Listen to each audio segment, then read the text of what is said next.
Mga kapatid sa pananampalataya, bakit kaya napakarami ng mga Muslim na nagdurusa sa iba't ibang panig ng mundo? Mga nagdurusa ng kaapihan sa kamay ng mga kuffar at mga musyrikun. Bakit kaya? Ito ang magandang paksa natin. Diinan natin. Bakit kaya ang mga Muslim na sumasamba sa Allah, nananampalataya sa Allah, nananalig sa Allah, naniniwala sa Allah, ay hinahayaan ng Allah na durugin ang mga kufar na mga walang sampalataya?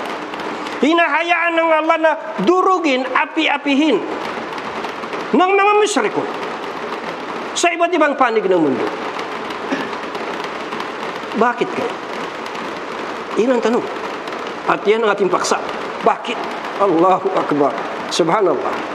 Bago natin sagutin, mga kapatid sa pananampalataya, bakit? At ano ang lunas? Bago natin ilahad ano ang solusyon, daanan muna natin, ilarawan natin isa-isa ano ang inaabot ng mga Muslim sa iba't ibang lugar ng mundo na hindi pa alam ng karamihang kamusliman. Number 1, laganap na ang kahirapan ng buhay sa iba't ibang panig ng mundo. Mga Muslim kumakapit sa patalim. Haram o hindi haram, sinusunggaban, makasurvive lang. Ito, totoo yan. Mayroon kang makikita ng mga Muslim, makapananghalian, hindi makahapunan, makahapunan, walang almusal. Isang kahig, isang tuka. Mga nagdurusa, mga naghihirap dahil ang kanilang kabuhayan, ang resources ng kanilang kabuhayan, hinahakot, hinihigop ng mga kufar, ng mga musyrikun. Bakit kaya ito pinapayagan ng Allah? Na ang Muslim magutom at ang magtamasa ng maligayang buhay, luxurious life, ay ang mga kufar, mga musyrikun. Allah. Number 2, na sitwasyon ng mga Muslim, isa-isahin natin para makita ninyo mabuti.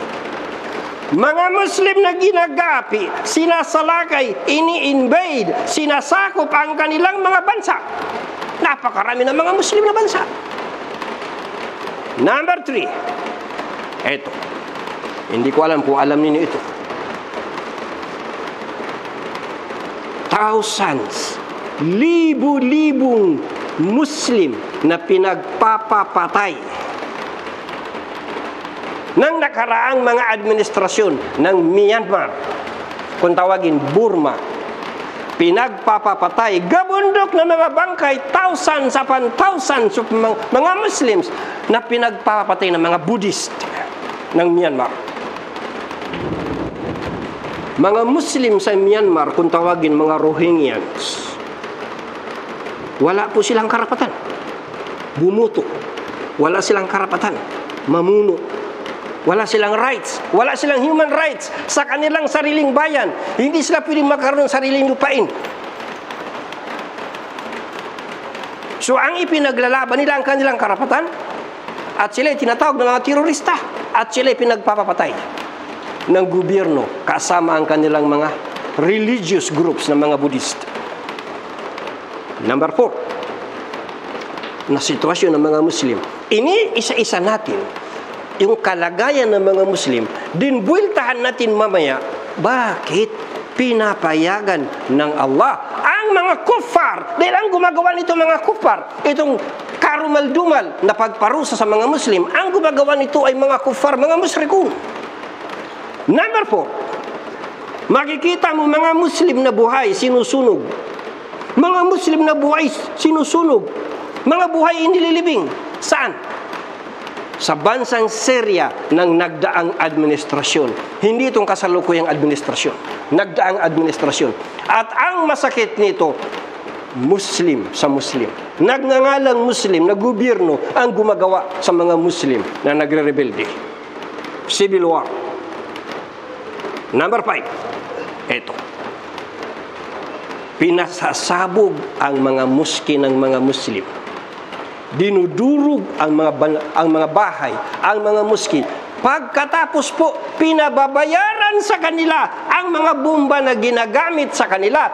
Binababayaran sa kanila ang bala na ibinabaril sa kanila. Allahu Akbar. Saan lugar to, bro? Saan? Iraq. Invasion. Kung ilan ang bomba na inihulog sa Iraq, pinababayaran yan ng Allied Force. At hindi lang pinababayaran, kung hindi binabayaran, tubong lugaw. Ano ibig sabihin ng tubong lugaw? Kung ang halaga ng bomba ay 100,000, halimbawa, sisingilin ka 500,000. Saan kukunin? Sa gasolina mo na hihigupin sa bansa mo.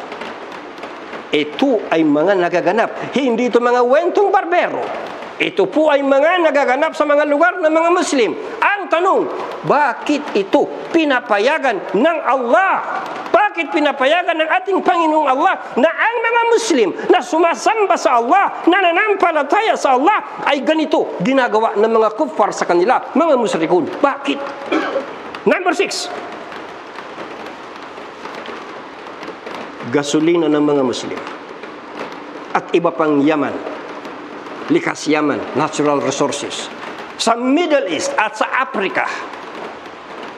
Ganoon din na hinihigop ng mga kufar at mga musyrikun. At tahimik lang ang mga Muslim. Mga Muslim bulag, pipi at bingi. Allahu Akbar. Walang kumikibo. Subhanallah. Number 7.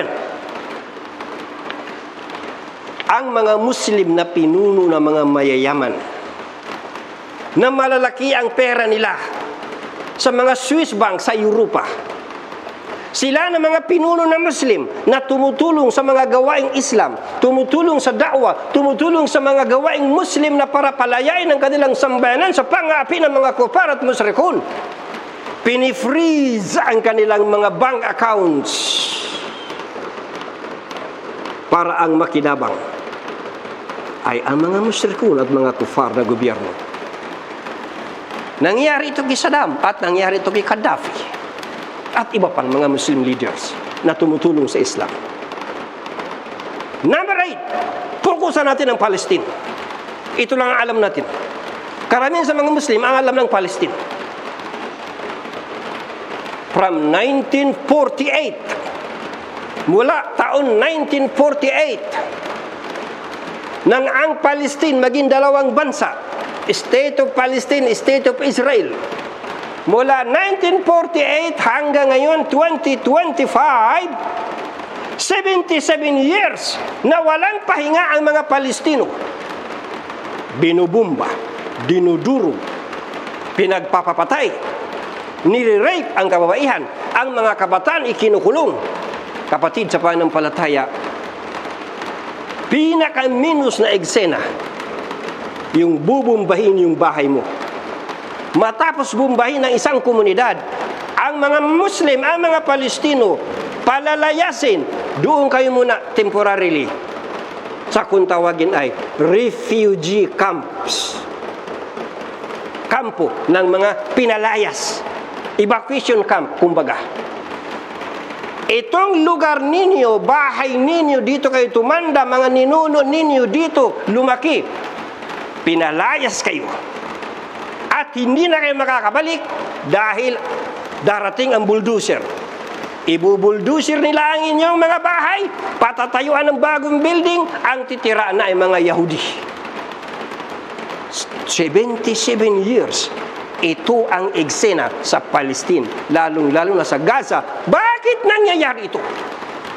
Ang mga Palestino, mga Muslim, bumibigkas ng kalima la ilaha illallah. Bakit sila ginaganito ng Allah? Bakit pinapayagan ng Allah na ang mga Muslim sa Palestine durugin ng mga musyrikun, mga kufar na mga Yahudi? Mamaya, sagutin natin. Number 9. Iniisa-isa muna natin ano ang iba't ibang sitwasyon ng mga Muslim sa iba't ibang panig ng mundo na hindi natin alam dahil walang nagpapaalam sa atin. Ang mga manggagawa sa dawa, bising-bisi sa bangayan. Half nikab, full nikab. Bising-bisi sa bangayan. Tablig okay ba? Tablig hindi okay. Bising-bisi sa bangayan. Akida mo hindi, akida niya hindi. Samantalang ito ang sitwasyon ng mga Muslim. Mahapdi na sitwasyon ng mga Muslim sa iba't ibang panig ng mundo. Wala silang pakialam. Hindi nila ito nilalarawan. Paano mo malalaman ngayon? Ito ang dapat na ilarawan nila. Number 9. Inaagawan ng karapatan ang Muslim na mamuhay ng mapayapa sa mga bansang Jordan, Yemen, Kashmir ng India.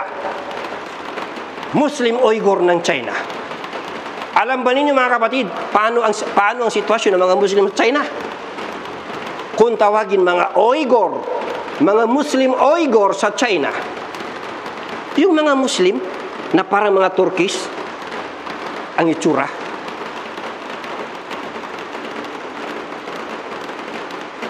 Kapag sila ay lumaban, ikinukulong. Pag sila nagprotesta para sa kanilang karapatan, ikinukulong. Umabot na sa higit 1 milyon ang mga Uyghur nakakulong. Ikinukulong ng gobyernong China. Ayaw ng gobyerno, komunistang gobyerno, ayaw nila mga Muslim na masambahin, naniniwala sa Panginoon. Ngayon, kapag nagprotesta sila, gusto nila humiwalay, ikukulong sila. Ngayon, ito ang masakit. Ang mga Muslim na nakakulong, alam ba ninyo anong ginagawa ng gobyernong China? Ibinibenta yung kanilang mga organ, yung kidney, yung atay, yung puso, ibinibenta sa mga foreigners. Sa Europa, abutin ka ng ilang taon bago ka makahanap ng donor ng atay, donor ng kidney, donor ng puso. Matagal bago ka makahanap, taon. Walang nagdo-donate ng kidney. Pero pumunta ka ng China, 2 linggo lang, makakabili ka na ng bagong kidney, bagong atay, bagong puso. Saan galing?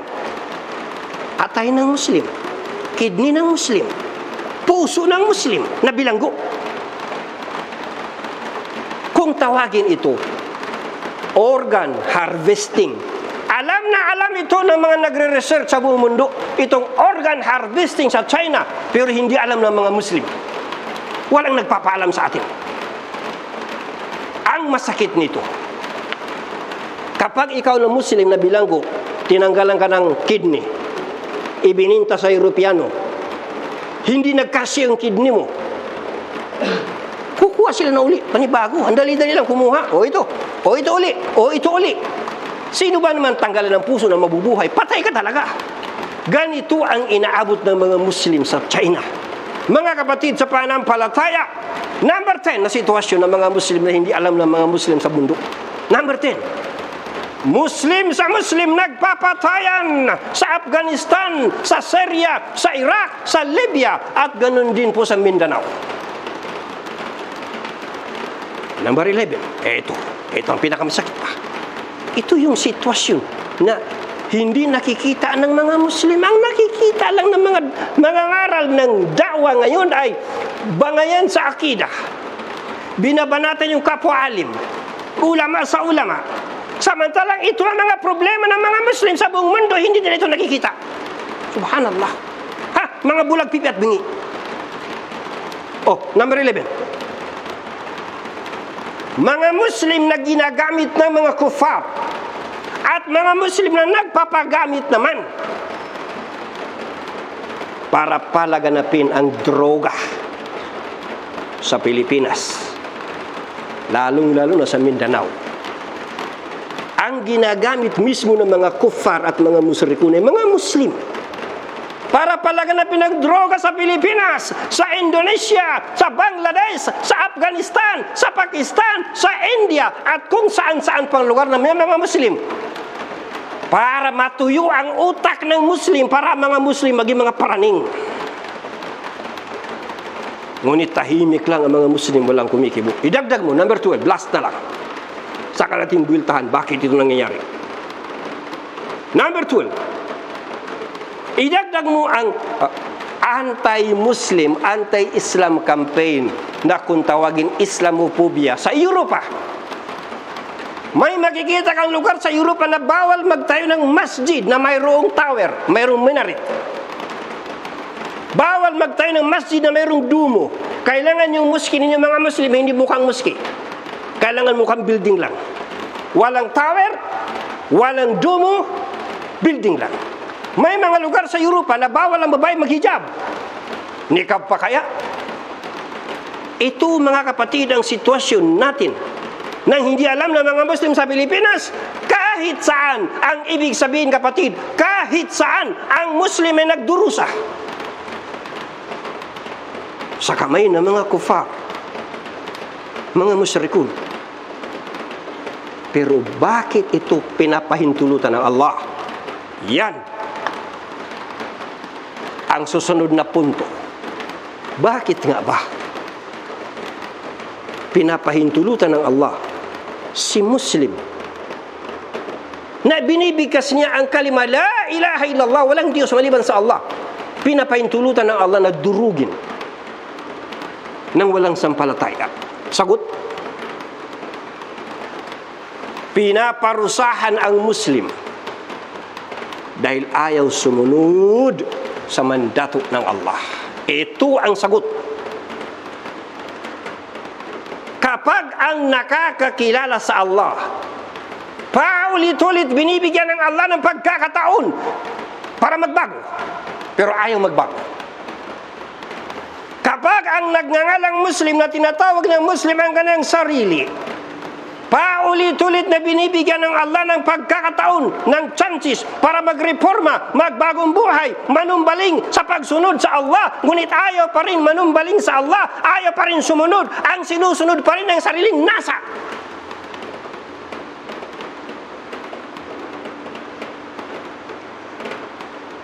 Gagamitin ng Allah ang mga kufar para parusahan ka Muslim. Hadith Qudsi, idza asani man ya'rifuni sallatu alayhi man la ya'rifuni.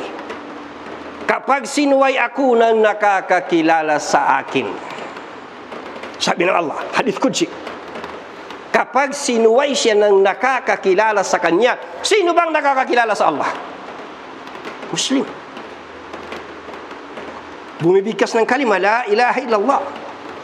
Kapag sinuway ako ng nakakakilala sa akin, ay hahayaan ko siya na pangibabawan ng isang hindi nakakakilala sa akin. Source natin, Al-Bidayah wan Nihaya, Volume 13, Hadith 88, para sa kumpleto mong referensya. Sa panahon natin ngayon, mga kapatid, sa pananampalataya, sa panahon natin ngayon, yaon lamang mga Muslim na tumalikod sa Sharia, tumalikod sa pamumuhay na pagsunod, pagpapasakop sa Allah, sila ang mga nagdurusa ngayon sa kamay ng mga kufar. Kahit saang lugar. Tingnan ninyo ang sitwasyon ng mga Muslim. Tingnan mo mismo ang sarili mo, ikaw na Muslim, individual. Bakit hanggang ngayon ganyan pa rin ang buhay mo? Tanungin mo ang sarili mo, ano ang ginagawa mo na ikinapupuot ng iyong Panginoon? Mayroong kang ginagawa na siguradong kapuot-puot sa iyong Panginoon kung bakit ka pinarurusahan ng Allah at ginagamit ng Allah ang mga kufar, ang mga musyrikun para gawin ang buhay mo mabigat dalhin. Walang makakatakas sa pagdurusa ng kamusliman hanggat hindi natin natutunan mamuhay na nagpapasakop sa kalooban ng Allah. Paano ang pagpapasakop? Paano ang sumunod? Mamaya isa-isahin natin. Kasi marami pa rin ng Muslim na hindi marunong sumunod. Marami pa rin ang Muslim na nagsasabing Muslim ako, ngunit hindi alam paano sumunod. Marami pa rin nagsasabi na Muslim ako, marunong ako sumunod, ngunit hindi niya alam paano ang pasikot-sikot ng pagsunod. Mamaya. Sistema lamang ng pagpapasakop sa Allah ang kailangan natin. Kung gusto natin talaga lumaya na sa gapos ng mga musrikun at mga kufar, may hawak sa atin. May hawak ng ekonomiya natin, may hawak ng political affairs natin, may hawak ng military affairs natin, pati na religious affairs ng mga Muslim, hawak ng mga kufar, mga musrikun. Sa paano? Sa paano paraan, bro?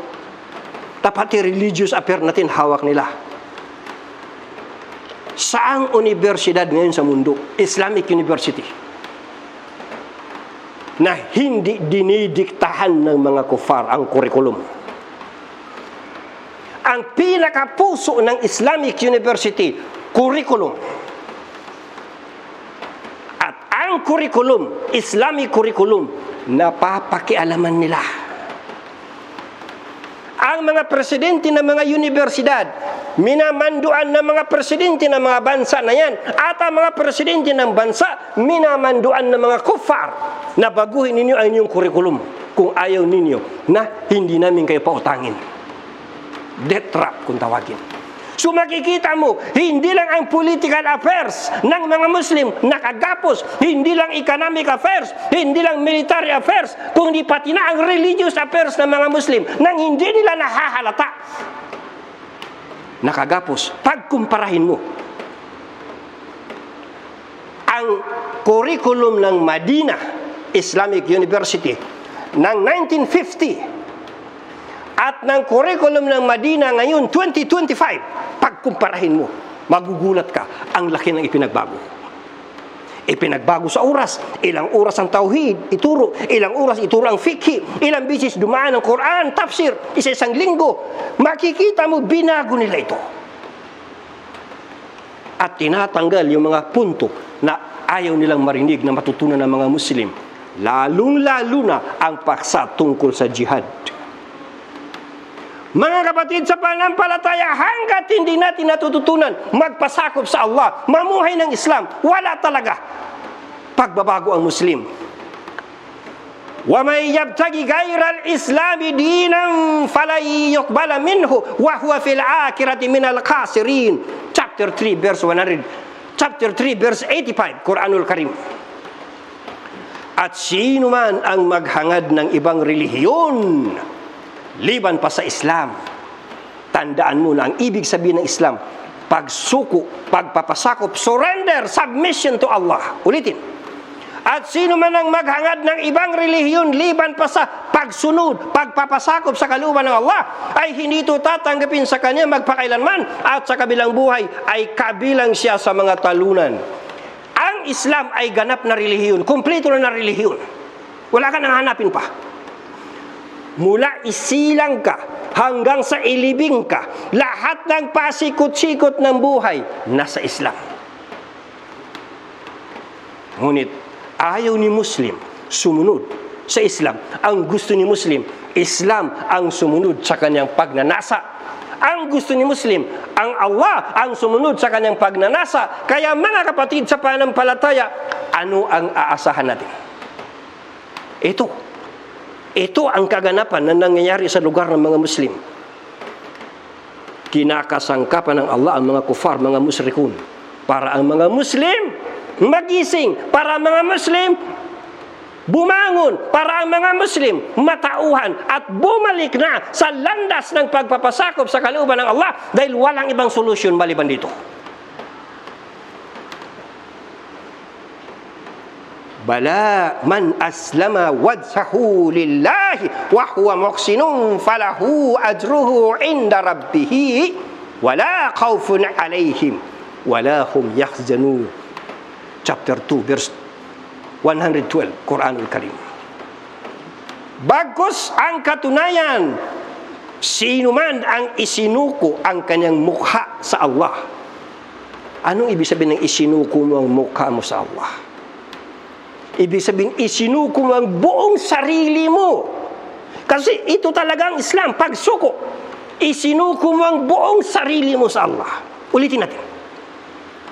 Bagkus, ang katunayan nito, sino man ang isinuko ang kanyang mukha sa Allah at siya ay gumagawa ng kabutihan para sa kanya ay gantimpalang nagmumula sa kanyang Panginoon.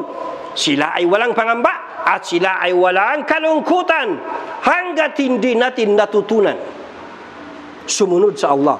Kailanman ang pangarap natin na lumaya sa kuko ng mga kufar at musyrikun ay suntok sa buwan. Impossible dream. Kung gusto natin lumaya sa pagdurusa na ngayon na inaabot ang mga Muslim, ang kailangan natin, kapatid, itong susunod na tatalakayin natin, iba't ibang anyo ng pagsunod na hindi alam ng Muslim. Pagsunod. Kung susunod lang tayo, magiging maaliwalas ang buhay natin.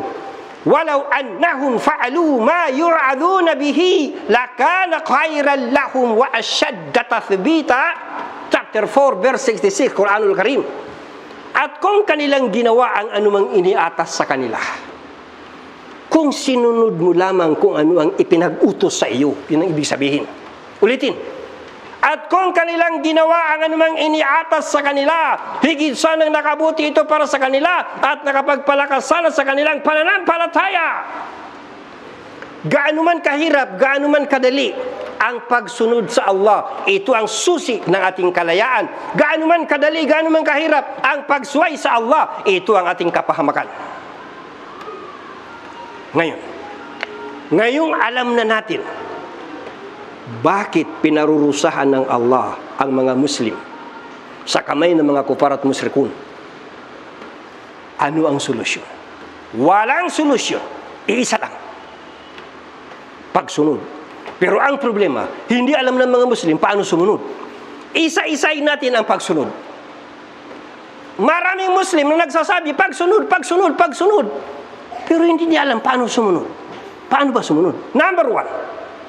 Kailangan malaman natin paano sumunod kung gusto natin na lumaya na sa gapos ng mga kufar at musyrikun.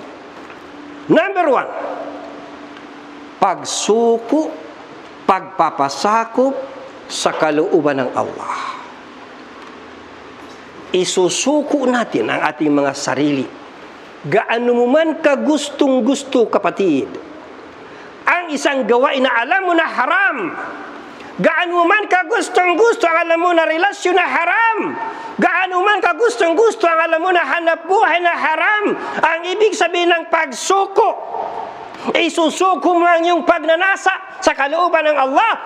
Puputulin mo ang relasyon na haram. Puputulin mo ang hanap buhay na haram. Yan ang ibig sabihin ng pagsuko. Yan ang unang anyo. Kinakailangan maintindihan natin ito. Kung gusto natin, mga Muslim tayo, kung gusto natin na ang buhay natin ay maging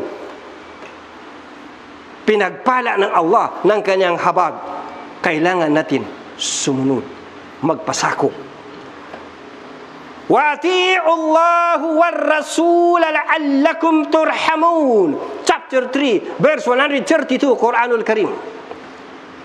At kayo ay sumunod sa Allah at sa sugo upang sakali inyong matamo ang habag. Para matamo mo ang awa, mercy, rahmah ng Allah. Sumunod ka. Number 2. Sinusunod mo ang relihiyon ng Allah. Anong ibig sabihin ng sinusunod mo ang relihiyon ng Allah? Kahit gaano kahirap gawin, kahit gaano kahirap, ayaw mong gawin, susunod ka. Alam mo na inuutusan ka sumamba 5 times a day, pero ayaw mong sumamba 5 times a day. Gusto mo lang sumamba Biyernes. Nasaan ang pagsunod? Nasaan ang pagsunod mo? Sumasamba ka lang kapag Biyernes. Alam mo na inuutusan ka na sumamba 5 beses araw-araw. Lahat ng ummah ni Muhammad sallallahu alaihi wasallam paparaiso maliban sa sino man ang tumututol. Sinabi niya mismo sa kanyang hadith. Lahat ay paparaiso maliban sa sino ang tumututol at sino ang tumututol. Basa. Lahat ng aking mga tagasunod ay papasok sa paraiso maliban sa mga yaong tumututol. Nagtanong ang mga sahaba, "O sugo ng Allah, sino ang tututol?" Sumagot siya, "Sino mang sinusunod ako ay papasok sa paraiso, at sino mang sinusuway ako ay siya ang siyang tumututol na pumasok dito." Sahih Al-Bukhari, authentic po na hadith. Paspasan natin para mabilis yung mga anyo ng pagsunod. At kung hindi mo ito magets ngayong khutbah na ito, puntahan mo sa YouTube. Itong khutbah naka-record. Puntahan mo sa YouTube. Hanapin mo sa YouTube, Islamic Information Services. Episode 33. Ito, i-upload natin bukas, inshallah. Number 3, naan nyo ng pagsunod. Ang Allah lamang ang sinasamba at wala ng iba pa. Ilan ang Muslim na sumasamba sa Diyos-Diyosan? Akala mo ba ang Muslim hindi sumasamba sa rebulto? Mga Muslim na nagsasamba 5 times a day, akala mo hindi sumasamba sa rebulto? Napakarami na mga Muslim na sumasamba sa rebulto. Bigyan kita ng example. Inuutusan ka ng Allah na gawin mo ito. Sabi ng misis mo, sige, gawin mo. At puputulan kita. At sinunod mo ang misis mo. Anong tawag rito? Anong sabi ng hadith? Ang pagsunod ay pagsamba. Inuutusan ka ng Allah, hindi mo sinunod, sinuway mo ang iyong Panginoon, nilabag mo ang iyong Panginoon para sundin mo ang iyong asawa, sinamba mo ang misis mo. Ilan ang mga Muslim na sumasamba sa asawa? Ilan ang mga Muslim na sumasamba sa asawa? Ang pagsamba sa iba, maliban sa Allah, ito po ay syirkul akbar. Ilan ang Muslim na hindi lang takusa, hindi lang takot sa asawa, kundi mga Muslim na sakusa, sumasamba sa asawa. So napakarami ng punto ng syirkul akbar na ginagawa ng mga Muslim. Wala tayong oras para isa-isahin natin. Dumako tayo. Number 4, daan nyo ng pagsunod. Susuko ka at magpapasakop ka sa kalooban ng Allah kahit na kontra pa sa gusto mo. Gustong-gusto mong kumita ng pera, pero galing sa haram. Ano man ang pagnanasa mo sa haram na pera, bibitawan mo alang-alang sa Allah. Yan ang tinatawag pagsuko, pag-surrender. Subhanallah. Number 5. Naan yun ang pagsunod. Iniisa-isa natin, kapatid, para matandaan mo sana. Dahil walang solusyon sa pagdurusa ng mga Muslim sa mundo. Kung ikaw ay nagdurusa ngayon, tanungin mo ang sarili mo, ano ba ang ginagawa ko na pagsuway sa Allah? Tanungin mo ang sarili mo. Mayroon kang ginagawa na kontra rito sa 10 punto na tatalakayin ko sa inyo paano sumunod. Number 5. Naan nyo ng pagsunod, umiiwas ka sa anumang ipinagbabawal ng Allah. Anong ibig sabihin ng umiiwas ka? Araw at gabi na nakikipagdigma ka sa iyong pagnanasa. Nakikipagdigma ka sa pagnanasa ng iyong mata sa panuuri ng haram. Nakikipagdigma ka sa pagnanasa ng iyong tainga sa pakikinig sa haram. Nakikipagdigma ka sa pagnanasa ng iyong dila sa pagbigkas ng haram. Nakikipagdigma ka sa pagnanasa ng kamay mo sa paghawak sa haram. Nakikipagdigma ka sa pagnanasa ng bulsa mo sa hanapbuhay na haram. Nakikipagdigma ka sa pagnanasa ng paa mo para gamitin papunta sa gawaan ng haram. Ito ang ibig sabihin ng pag-iwas sa mga ipinagbabawal ng Allah. Number 6, ito napakaraming sabit. Number 6 na anyo ng pagsunod sa Allah na kailangan natin kung gusto nating lumaya sa kuko ng mga kufar at musrikun. Number 6, mahalin mo ang Allah at ng kanyang sugo ng higit pa sa ninuman or kaninuman or anuman. 95% more ng mga Muslim sa mundo, itong syirkul akbar na ito ay nilalabag natin. Karamihan sa atin, mas mahal natin ang ating mga asawa, ating mga anak, ating mga karir, ating kayamanan kaysa sa pagmamahal natin sa Allah at ng Kanyang sugo. Totoo, hindi totoo? Kapag mas mahal mo ang anak mo, asawa mo, nanay mo, kayamanan mo kaysa sa Panginoong Allah at ng Kanyang sugo, ang rulings ng mga scholars, ito po ay syirkul akbar. Allahu Akbar. Pagkarami-raming mga Muslim na sumusuway nito, na hindi nila alam. Number 7, gugustuhin mo na rin ano ang gusto ng Allah at ng Kanyang sugo, kahit ayaw mo. Matutunan mong gustuhin. Number 8, kamumuhian mo na rin ano ang kinamumuhian ng Allah at ng Kanyang sugo. Kahit gano'n mo kagustong-gusto, ngayong alam mo na haram, kamuhian mo na. Number 9, pagsunod na wala kang itinatangi. Hindi ka namimili ng susundin. Hindi pwede yung susundin mo ang fasting. Papakagutom ka maghapon. Pero hindi ka nagsasambayang 5 times a day. Susundin mo ang Hajj, nagha-Hajj ka taon-taon, pero hindi ka nagbibigay ng zakat. Kailangan ang pagsunod, wala kang itinatangi, wala kang pinipili, wala kang paborito, lahat gusto mong sundin. Number 10, last na lang. Anuman ang itinakda sa iyo ng Allah, tanggapin mo na walang reklamo. Hindi mo kukwestiyonin kung makatarungan ba o hindi makatarungan ng Allah. Wala kang karapatan para husgahan mo ang Allah kung makatarungan ba o hindi makatarungan. Ito, mga kapatid, sa pananampalataya, ang 10 punto. 10 sa mga punto na iba pa na hindi natin kayang talakayin sa oras, kulang. 10 sa mga punto ng pagsunod, anyo ng pagsunod na kailangan isagawa natin kung gusto natin lumaya ng totoo sa kamay ng mga kufar at mga musyrikun.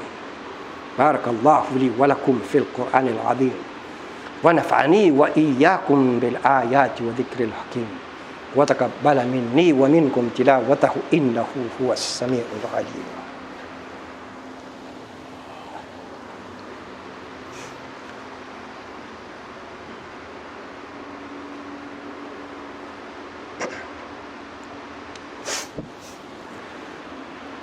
Alhamdulillahi hamdan kathiran kama amar. Asyhadu an la ilaha illallah wahdahu la syarika lah. Wa asyhadu anna Muhammadan abduhu wa rasuluh. Ibadallah, ittaqullaha haqqa tuqatih wa la tamutunna illa wa antum muslimun. Bago natin ituloy ang ating khutbah, isa muna na paalala. Kapag ang imam ang nagkukhutbah at nagsalita ka, ma'mum, or nagsilpon-silpon ka, ma'mum, o nagbrowse ka ng cellphone mo, wala ka ng salah. Wala ka ng prayer.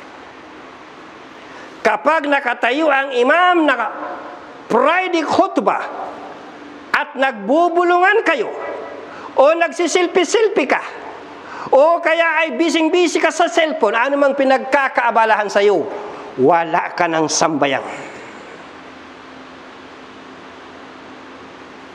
Waman massal hasa fakad laga, sino man humawak-hawak sa isang bato, pinawalang saysay ang kanyang sambayang. Wala ka ng sala. So sayang. Bawal kamirahan ng imam. Kung gusto mong kamerahan ng imam, magdala ka ng camera stand, itayo mo ang camera sa camera stand, pagtayo ng imam, pindutin mo, huwag mo nang hawakan hanggat hindi natapos ang khutbah. Huwag ka mag-selfie, sister. Huwag kayo magbulungan, huwag kayo magbatian ng assalamualaikum. Pag sumagot ka ng waalaikumsalam, wala ka na rin salah. Kapag sinita mo yung magkatabi na maingay, sinabihan mo huwag kayo maingay, wala ka na rin salah na sumita. Bawal sa ma'mum ang mag-utos ng mabuti. Bawal sa ma'mum ang magbawal ng masama kapag ang imam nakatayo, Biyernes nagkukhutbah. Dahil sira na ang inyong sambayang. Balikan natin ang ating khutbah. Hanggat hindi natin natututunan sumunod at inisa-isa natin yung mga anyo ng pagsunod, hanggat hindi natin natututunan ang sumunod sa mandato ng Allah, kailanman kapatid, kailanman hindi mababago ang pagdurusa kalbaryo ng buhay mo. Kailanman hindi magbabago ang pagdurusa ng mga Muslim sa iba't ibang panig ng mundo hanggat hindi nila natututunan na mamuhay na nagpapasakop, sumusuko sa kalooban ng Allah.